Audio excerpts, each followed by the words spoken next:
Ladies and gentlemen, I would like to thank you for inviting me to deliver a few words at the beginning of the conference organized within the ERC grant by the Maynooth University and other partners.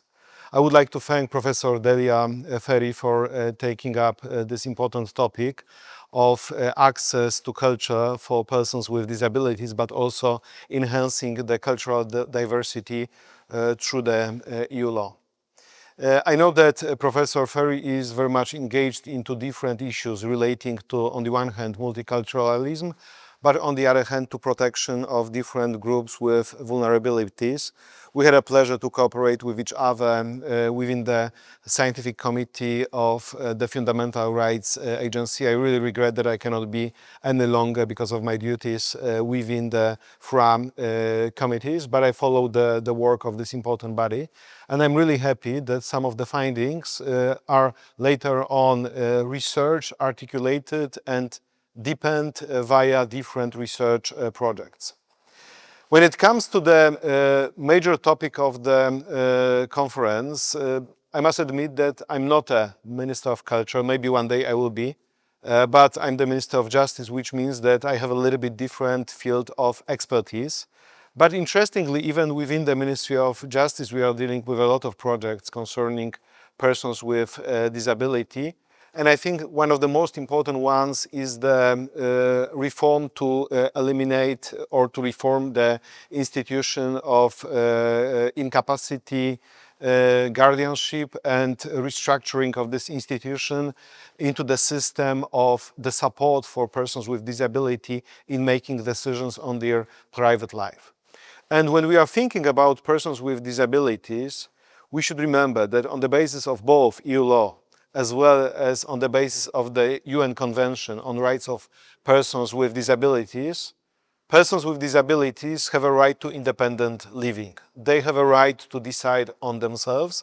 They have a right to enrich their personality through different activities. They have the same right as everybody else to express themselves, as to act freely in different environments, in different social contexts. And access to culture and also cultural diversity of persons with disabilities is a part of this phenomenon, of this changing paradigm concerning the persons with disabilities.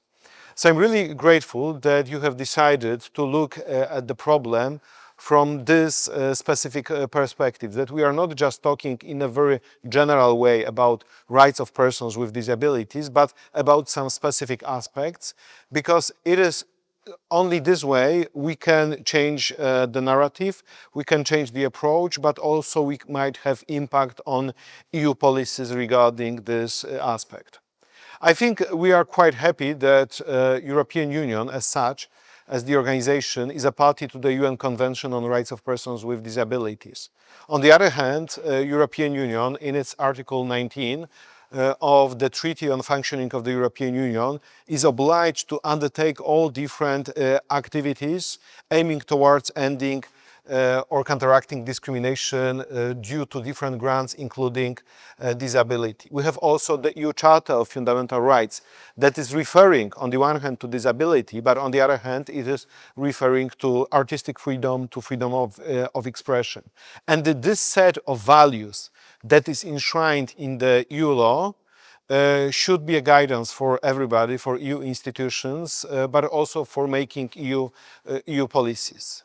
But at the end of the day, it is not only about, I don't know, European Commission, European Parliament, the Council that is taking some actions. It is not about EU agendas that are talking about it in a straight way, but it is about member states who are implementing those policies. So I'm happy that Professor Ferry and her team is taking up this leadership in this ERC project, because thanks to it, I'm certain it will have impact on domestic practices. It will have impact on shaping of EU laws and policies, and later on its implementation at the domestic level. So probably in a couple of years we'll learn that it is one of those topics that is becoming quite natural, quite typical in a discourse concerning rights of persons of disabilities.